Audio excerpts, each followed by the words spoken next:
এই সরকারে আমরা জানি না খাওয়ানোর মানুষ একজন আছে, আমাদেরকে যেভাবে অত্যাচারিত করেছে দাদা, দেখুন পাশে দেখুন ট্রেনটা দেখুন, আপনি নিজে দেখুন দাদা, 70 দিন এই সরকারকে আমরা চরম মাত্রা দেবো, আমরা খালি হাতে ফিরবো, মাথা বন্ধ করে ফিরবো না, প্লিজ দাদা।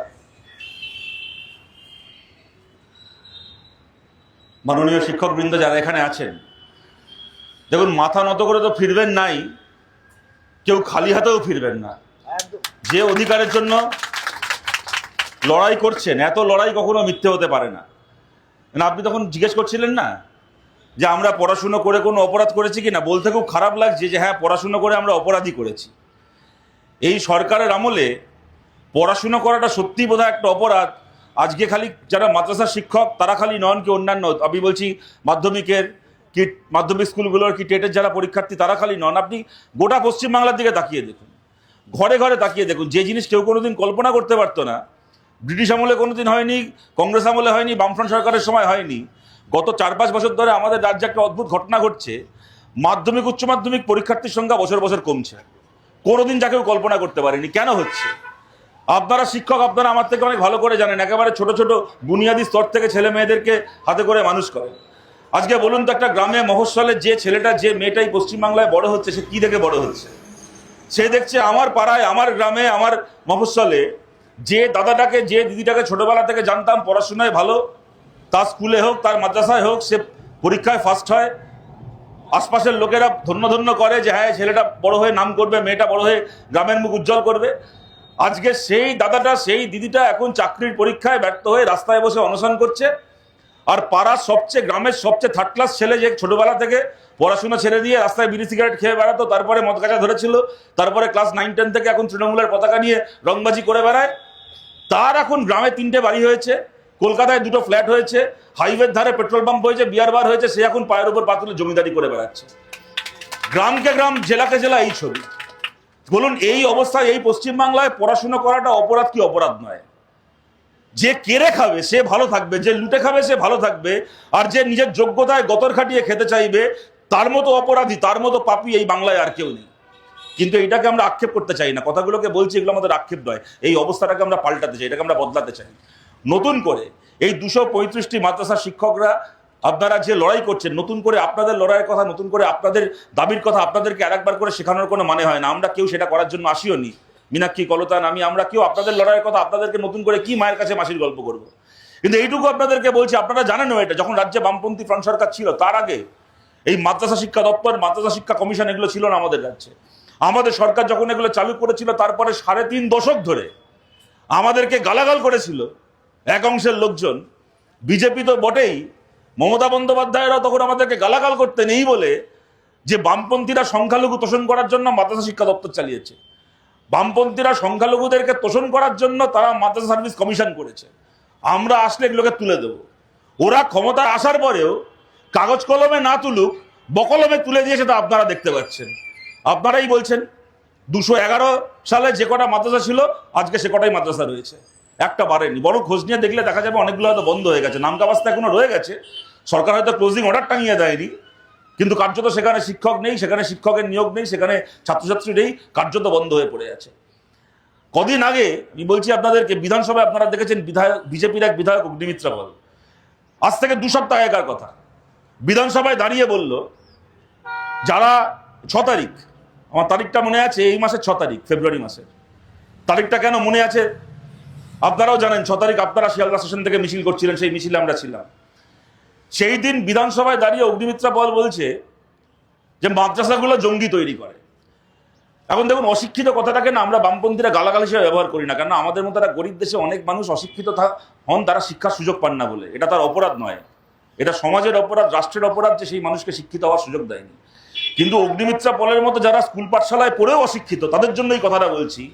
এই অগ্নিমিত্রা পলরা জানেন না, আমি এখানে বলতে আসার আগে, আমরা যখন প্রথম এখানে এলাম, সঞ্জিত দা বলছিলেন যে মাদ্রাসায় বহু হিন্দু শিক্ষক রয়েছেন, অনেক হিন্দু বাড়ির ছেলেমেয়েরা বলে। অগ্নিমিত্রা পলরা জানেন না রাজা রামমোহন রায় ছোটবেলা পড়াশোনা করেছিলেন মাদ্রাসায়। অগ্নিমিত্রা পলরা জানেন না গুরু নানক ছোটবেলা পড়াশোনা করেছিলেন মাদ্রাসায়। এমনকি যে মতুয়া মানুষের নাম করে এরা এখন আন্দোলন করে, মতুয়া মানুষের নাম ভাঙিয়ে খাওয়ার চেষ্টা করে, মতুয়া সম্প্রদায়ের জনজাগরণের নেতা গুরুচাঁদ ঠাকুর ছোটবেলা তাকে তার জাতের পরিচয়ের জন্য সেটাকে অজুহাত বানিয়ে ব্রাহ্মণ্যবাদীরা স্কুলে ভর্তি হতে দেয়নি।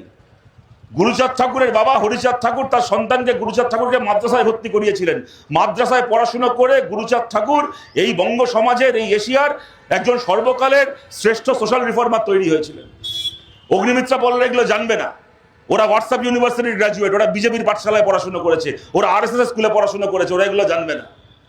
কিন্তু কথাটা আমি এই কারণে বললাম, যেদিন অগ্নিমিত্রা পল দাঁড়িয়ে বিধানসভায় কথাটা বলছে আর তার প্রতিবাদে ববি হাকিমরা বিধানসভার ভেতর দাঁড়িয়ে দুহাত তুলে নাচছে, এই তুমি সাম্প্রদায়িক মন্তব্য করলে, আমাদের দিদির বাংলা, এখানে সাম্প্রদায়িকতা চলবে না, মাদ্রাসা শিক্ষকদেরকে অপমান করলে, ঠিক সেই দিন সেই মুহূর্তে একদিকে বিধানসভায় দাঁড়িয়ে অগ্নিমিত্রা পলের এই কথাগুলো বলছে, ববি হাকিমরা সেখানে দাঁড়িয়ে দুহাত তুলে নাচছে, আর ঠিক সেই সময় শিয়ালদা স্টেশনের বাইরে থেকে আপনাদের মিছিল শুরু হচ্ছে এডের দাবিতে। রেকগনাইজ, যে মাদ্রাসাগুলোকে রেকগনিশন দিয়েছেন নাকি মমতা বন্দ্যোপাধ্যায়, তার যাতে দায়িত্ব নেন, যাতে স্কুল বাড়ি মাদ্রাসার বিল্ডিং তৈরি করার খরচা নেন, যাতে বাচ্চাদের মিড ডে মিলের দায়িত্ব নেন, শিক্ষকদের মাইনের দায়িত্ব নেন, তার জন্য শিয়ালদা স্টেশন থেকে মিছিল শুরু হচ্ছে। মিছিলটাকে আটকানো হলো ধর্মতলার সামনে। মারতে মারতে মারতে মারতে চ্যাংদোলা করে পুলিশের জিপে তুলে নিয়ে যাওয়া হলো। সাদ্দামের সাথে কথা হচ্ছিল, জিপে তুলে নিয়ে যাওয়া হলো লালবাজারে। এইটা হচ্ছে এদের চরিত্র। বিধানসভার ভেতর 40টা ক্যামেরার সামনে দাঁড়িয়ে ওরা সার্কাস করবে যে না, বিধানসভায় আমরা বিজেপির সাম্প্রদায়িকতা অ্যালাউ করব না, না পশ্চিমবাংলায় বিজেপির সাম্প্রদায়িকতা অ্যালাউ করব না। আর বাংলার চেহারা কি? বিজেপি যদি বিধানসভায় দাঁড়িয়ে মুসলমান সমাজের বুকে ছুরি মারে, তো মমতা ব্যানার্জি ধর্মতলা মোড়ে মুসলমান সমাজের পিঠে ছুরি মারবে। এই হচ্ছে এদের পলিসি, এই হচ্ছে এদের রাজনীতি। এই রাজনীতি করে চালাচ্ছে এত বছর ধরে পশ্চিমবাংলায়। এবং এইটাকে বদলাতে হবে, এটাকে পাল্টাতে হবে। আমরা বামপন্থীরা, আমরা সরকারি শিক্ষা ব্যবস্থার পক্ষে।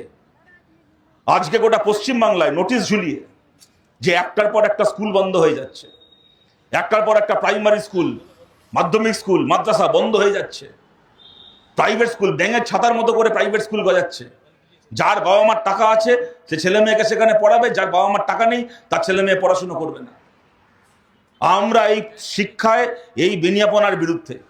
আমরা চাই বাংলায় আরো বেশি করে সরকারি স্কুল খুলুক, আমরা চাই বাংলায় আরো ভালো করে মাদ্রাসা শিক্ষা পরিচালিত হোক, যাতে করে কিনা সরকারের টাকায় সাধারণ পরিবারের ছেলেমেয়েরা বিজ্ঞান মনস্ক শিক্ষা লাভ করার সুযোগ পায়। আমরা বলছি, দেখুন কথাটা বলতে আমার খারাপ লাগছে, কিন্তু আমরা বলি কি না বলি আপনারা খুব ভালো করে জানেন, এরা কিছু করবে না। এদের যদি করার থাকতো এরা বহু আগে করতে পারত। 2011 ক্ষমতায় এসে 2026 সালে ইন্সপেকশনের চিঠি পাঠাচ্ছে, স্কুলে স্কুলে মাদ্রাসায় ইন্সপেকশনের চিঠি পাঠাচ্ছে। আমাদের ইন্সপেক্টররা যাবে আনএডেড মাদ্রাসাগুলোতে। আপনারাও খুব ভালো করে জানেন, ভোটের আগে এগুলো নাটকবাজি ছাড়া আর কিছু নয়। আন্দোলন চলছে, মানুষের মনে আন্দোলনের কথা ছড়িয়ে পড়ছে, সামনে ভোট। যে কোনো রাজনৈতিক দলকে ভোটে যেটা চিন্তা করতে হয়, আমাদেরকেও করতে হয়, ওদেরকেও করতে হয়, চেষ্টা করতে হয়। ভোটের আগে একটা শুকনো আশ্বাস বা একটা শুকনো সার্কাস ছাড়া এটা কিছু না, আপনারা খুব ভালো করে জানেন। আর 5 বছর কেন, আরো 50 বছর এদের সরকার থাকতে পারে, কিন্তু আগামী 50 বছরেও যদি 15 বছরে না হয়ে থাকে, তাহলে আগামী 50 বছরে, আগামী 500 বছরেও এদের হাত দিয়ে এই রেকগনিশনের বাইরে কোনো দায়িত্ব গ্রহণ হবে না।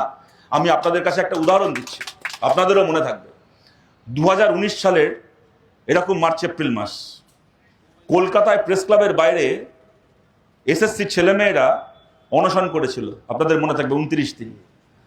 28 দিন যখন অনশন করলো, আপনারা চিন্তা করতে পারবেন না, ওই সময় বৃষ্টি শুরু হয়ে গেছে, এপ্রিল মাস। ত্রিপল টাঙাচ্ছে, এরকমভাবে যে ত্রিপল টাঙিয়েছেন, ত্রিপল টাঙাচ্ছে, পুলিশ এসে খুলে নিয়ে চলে যাচ্ছে। প্রেস ক্লাবের গেটে, আমি এখানে সংবাদ মাধ্যমেরও বন্ধুরা রয়েছেন, আমি তাদের সামনে বলছি, এই প্রশ্নের উত্তর আজ অব্দি পাইনি। এর পেছনে কারণ কি ছিল? একেবারে ধর্মতলায় প্রেস ক্লাবের গেটে সেই অনশন চলছে। গোটা বাংলার তাবর তাবর সাংবাদিক, সমস্ত খবরের কাগজের, টিভি চ্যানেলের এডিটার, তারা ওই অনশন মঞ্চ মারিয়ে প্রেস ক্লাবে ঢুকছে সন্ধ্যাবেলা, প্রেস ক্লাব থেকে বেরোচ্ছে। তারা খাওয়া দাওয়া করছেন, ওখানে গল্পগুজব আড্ডা মারছেন, প্রেস কনফারেন্স করছেন, সব করছেন। ওই অনশন মঞ্চের মধ্যে দিয়ে ঢুকছেন, অনশন মঞ্চের মধ্যে দিয়ে বেরোচ্ছেন। তবু বাংলার একটা মেইনস্ট্রিম খবরের কাগজে, একটা মেইনস্ট্রিম টিভি চ্যানেলে 1 লাইন খবর, 1 সেকেন্ডের একটা খবর দেখানো হয়নি ওই অনশন নিয়ে। তারপরও সোশ্যাল মিডিয়ার মাধ্যমে আমরা বামপন্থীরা, সেই সময় মীনাক্ষী, সেই সময় সায়নদীপদা ছিল, ডিওয়াইএফআই সেক্রেটারি প্রেসিডেন্ট, কলতান এডিটর ছিল আমাদের পত্রিকার। সেই সময় তার ছাড়াও বামপন্থী অনেক বুদ্ধিজীবী থেকে শুরু করে তারা সবাই ওখানে দিনের পর দিন গিয়ে সেই আন্দোলনে যোগ দিয়ে তারপরে একটা সময় গিয়ে কোনো খবরের কাগজ, কোনো টিভি চ্যানেল সেটাকে নিয়ে খবর না করলেও খবরটা চাপা থাকেনি, খবরটা ছড়িয়ে পড়েছিল। আমি উদাহরণ হিসেবে আপনাদেরকে এটা বলছি। 29তম দিনে হঠাৎ করে বিকেলবেলা ঘটনাচক্রে আমি তখন ওখানে উপস্থিত, ধর্ণা মঞ্চে আমরা তখন সবাই কেউ না কেউ বিভিন্ন সময় থাকতাম। কলতান মীনাক্ষী, আমাদের সায়নদীপদা থেকে শুরু করে আমাদের বহু নেতারা ওই সময়, ইন্দ্রজিৎ ঘোষ ছিলেন, আরো অনেকে সেই সময় পড়ে থাকতেন ওখানে। সেই সময় আমি ওখানে উপস্থিত হঠাৎ দেখি পাশে একটা হঠাৎ করে দৌড়দৌড়ি শুরু হয়ে গেছে। মিডিয়ার যে লোকজন দাঁড়িয়েছিল প্রত্যেকদিন দাঁড়িয়ে থাকছে, জানেন ওখানে যতদিন গেছি 28 দিন এক গাদা সাংবাদিক দাঁড়িয়ে আছে, গল্প করছে, আমাদের সাথে কথা বলছে, সবকিছু করছে। বিমান বসু গেছিলেন, সূর্যকান্ত মিশ্র গেছিলেন ওই সময়, সবকিছু হচ্ছে। কিন্তু পরের দিন খবরের কাগজের খবরের কাগজটাকে উল্টো করে ঝাড়ছি, তোর ভেতর থেকে একটা খবর বেরোচ্ছে না। অদ্ভুত, কিরকম ভাবে কর্পোরেট মিডিয়া চলে আজকের সরকারের দয়ায়। আমি আমার জীবনে ওই দিন শিখেছিলাম। হঠাৎ করে দেখি সাংবাদিকদের মতো দৌড়ি, কি ব্যাপার না সিএম আসছে। কথাটা বলতে না বলতে কিছু বুঝে ওঠার আগে কয়েক সেকেন্ডের মধ্যে দেখি লাল বাতি নীল বাতি জ্বালিয়ে 7-8টা গাড়ি নামলো, দাঁড়ালো ওখানে। একটা গাড়ি থেকে মুখ্যমন্ত্রী নামলেন, মমতা ব্যানার্জি নামলো আমাদের চোখের সামনে। আমরা দেখে পিছিয়ে আসলাম, সরে আসলাম। হনন করে যেরকম করেন হেঁটে ঢুকে গেলেন। আমি আপনাদেরকে বলছি, আপনাদের সে ঘটনা মনে আছে। মাইক নিলেন, নিয়ে ঘোষণা করলেন যে লোকসভা ভোটের নোটিফিকেশন ইস্যু হয়ে গেছে। এখন আমার কিছু করার নেই, তোমাদের দাবি ন্যায্য, আমার কিছু করার নেই। এখন আমি নতুন করে এখন নিয়োগের অর্ডার দিতে পারবো না, কিন্তু আমি কথা দিচ্ছি তোমরা অনশন তুলে নাও। যে দিন লোকসভা ভোট শেষ হবে, 2019 সালের কথা বলছি এটা, যে দিন লোকসভা ভোট শেষ হবে আমি পরের দিন নোটিফিকেশন ইস্যু করে তোমাদের প্রত্যেকের নিয়োগ ফাইনালাইজ করব। স্বয়ং মুখ্যমন্ত্রী দাঁড়িয়ে বলবেন। মুহূর্তের মধ্যে 28 দিন ধরে, সেটা 29তম দিন চলছিল, এতগুলো দিন ধরে ছেলে মেয়েগুলো না খেয়ে থাকা মুখগুলো আমার এখনো মনে আছে। একজন শিক্ষিকা, তিনি গর্ভবতী ছিলেন, কদিন আগে তার যাচ্ছে তাই রকম ওই অনশন মঞ্চে অনশন করছিলেন, ডাক্তারের কথা না শুনে তার যাচ্ছে তাই ভাবে একটা ব্লিডিং হওয়া শুরু করে দিয়েছিল। 28-29 দিন ধরে এই অবস্থার মধ্যে যারা ছিলেন, মুহূর্তের মধ্যে তারা একটা আশ্বাস পেলেন, শান্তি পেলেন যে যাক আমাদের লড়াই সফল হয়েছে। কদিন পরে ভোটটা এখন শুরু হয়ে গেছে, যেদিন ভোট শেষ হবে স্বয়ং মুখ্যমন্ত্রী দাঁড়িয়ে বলছেন, কোনো অফিসারকে দিয়ে বলে পাঠাননি, এমনকি ওরা দলের কোনো মন্ত্রীকে দিয়ে বলে পাঠাননি, নিজে নবান্ন থেকে গাড়ি থেকে নেমে এসে বলছেন দাঁড়িয়ে, যে উনি তার বলছেন যখন এটা তাহলে হবে। তখন ওখান থেকে ধর্ণা উঠলো, অনশন উঠলো। সেটা ছিল 2019 সালের এপ্রিল মাস, আজকে 2026 সালের ফেব্রুয়ারি মাস। একটা রিক্রুটমেন্ট হয়নি, একজনের নিয়োগ হয়নি। তারপরে ভোট এসছে, ভোট গেছে। আমি আপনাদেরকে বলছি, এটা কোনো সিদ্ধান্ত, কোনো টেকনিক্যাল সুবিধা অসুবিধা, টাকা থাকা না থাকার প্রশ্ন না। প্রশ্নটা হচ্ছে ইচ্ছা, প্রশ্নটা হচ্ছে মানসিকতা। ওদের রাজনৈতিক সিদ্ধান্ত হচ্ছে আমরা মাদ্রাসার দায়িত্ব নেব না। ওদের রাজনৈতিক সিদ্ধান্ত হচ্ছে যে আমরা পাবলিক এডুকেশন, সরকারের খরচায়, রাষ্ট্রের দায়িত্বে শিক্ষা ব্যবস্থাকে আমরা রাখবো না। এই প্রেসক্রিপশনের বাইরে ওরা বেরোবে না। আমরা আপনাদেরকে বলছি, দেখুন আজকে আমরা যাই বলি না কেন, আমরা যারা এসছি, আমরা তিনজনই একটা রাজনৈতিক দলের প্রতিনিধি। আমি এখানে দাঁড়িয়ে আমরা হাজারবার বলতে পারি যে আমরা রাজনীতি করতে আসিনি, আমাদের কোনো রাজনৈতিক উদ্দেশ্য নেই, এমনি কথা বলতে এসেছি। কিন্তু আপনারা শুনবেন হয়তো, কিন্তু কেউ মন থেকে বিশ্বাস করবেন না। দাঁড়িয়ে এই সমস্ত মিথ্যে কথা বিচারিতা করবও না। আমরা রাজনৈতিক দল করি, কিন্তু আমরা একটা লক্ষ্য নিয়ে, একটা আদর্শ নিয়ে, একটা উদ্দেশ্য নিয়ে রাজনৈতিক একটা আন্দোলন করি। আমরা বলছি, যেদিন আমাদের সুযোগ ছিল আমরা মাদ্রাসা সার্ভিস কমিশন তৈরি করেছিলাম, যেদিন হাতে সুযোগ ছিল মাদ্রাসা শিক্ষা দপ্তর তৈরি করেছিলাম, যেদিন হাতে সুযোগ ছিল প্রত্যেক বছর টেট এসএসসির মতো মাদ্রাসা সার্ভিস কমিশনের পরীক্ষা পরিচালনা করেছিলাম, নিয়োগ করেছিলাম। যেদিন আবার সুযোগ পাবো, এই 235টা সহ বাংলায় আরও মাদ্রাসাকে সরকারি দায়িত্বে আনা হবে। প্রত্যেকজন শিক্ষকের মাইনে সময় মতো তাদের বেতন বৃদ্ধি, ডিএর নিয়ম অনুযায়ী তাদের বেতন বৃদ্ধি, ছেলে মেয়েদের মিড ডে মিল, মেয়েদের জন্য সাইকেল থেকে শুরু করে স্কুলের ইউনিফর্ম, ল্যাবরেটরিতে কম্পিউটার থেকে শুরু করে বিজ্ঞানের বাকি সরঞ্জাম, বই খাতা, স্কুলের ব্যাগ সহ মাদ্রাসাতে যাবতীয় যা যা দায়িত্ব একটা সরকারের নেওয়ার, প্রতিটা দায়িত্ব আমরা নেব। এটা কোনো দয়া নয়, এটাই করার দরকার, এটাই দায়িত্ব একটা সরকারের। প্রতিটা দায়িত্ব আমরা নেব, সেটা নেওয়ার জন্য আমরা প্রস্তুত, যদি আমরা সেই সুযোগ পাই। আর যতদিন সেই সুযোগ আমরা পাচ্ছি না, ততদিন পর্যন্ত এই লড়াই আমরা আছি। আপনাদের কাছে আবেদন করছি, দেখুন যখন আমরা এই ধরনের কোনো ধর্ণা মঞ্চে যাই, কোনো আন্দোলনে যাই, আমরা সবসময় চাই এটা বলতে যে আপনাদের লড়াই দীর্ঘজীবী হোক। কিন্তু এই ধরনের কোনো অবস্থানে বা ধর্ণায় এসে এক কথায় লড়াই দীর্ঘজীবী হোক বলতেও নিজেদের খারাপ লাগে। একদিকে যেরকম বলতে পারি না যে লড়াইটা তুলে নিন, কেননা এটা ন্যায্য লড়াই, তেমন আবার এটাও বলতে ইচ্ছে করে না দিনের পর দিন এই লড়াই চলুক। কেননা যেটা বলছিলেন, আমি বলার আগে বাকিরা বলছিলেন, রমজানের মাস চলছে, মানুষ রাস্তায় পড়ে আছেন। এর আগে আমরা দেখেছি দুর্গাপুজো, কালী পুজো, ভাইফোঁটা গেছে, একদল স্কুল শিক্ষক তারা পরিবারের সঙ্গে না থেকে রাস্তায় বসে অষ্টমীর দিন নবমীর দিন রাস্তায় বসে অনশন করছে। এগুলো দেখতে কার ভালো লাগে? কিন্তু এইটুকু বলছি যে ওদের সরকারের এই চুরি হতে পারে, এই দুর্নীতি হতে পারে, বা দায়িত্ব না নেওয়া, এইগুলোর বিকল্প রাস্তায় বসে অবস্থান, ধর্ণা আর অনশন নয়। ওদের চুরি এবং ওদের দায়িত্ব জ্ঞানহীনতার বিকল্প হচ্ছে সৎভাবে দায়িত্বের সঙ্গে একটা সরকারকে পরিচালনা করা। আমরা বিকল্প হিসেবে ওই বিকল্পটাকে পশ্চিমবাংলায় দাঁড় করাতে চাই। এই লড়াইয়ে আমরা আছি, আপনারা সবাই আছেন, এই লড়াই আমরা লড়বো। আমাদের এই লড়াই শেষ হবে, কিন্তু কোনো রকম কম্প্রোমাইজের মধ্যে দিয়ে নয়, জয়ের মধ্যে দিয়ে আমাদের লড়াই শেষ হবে। সবাই ভালো থাকবেন।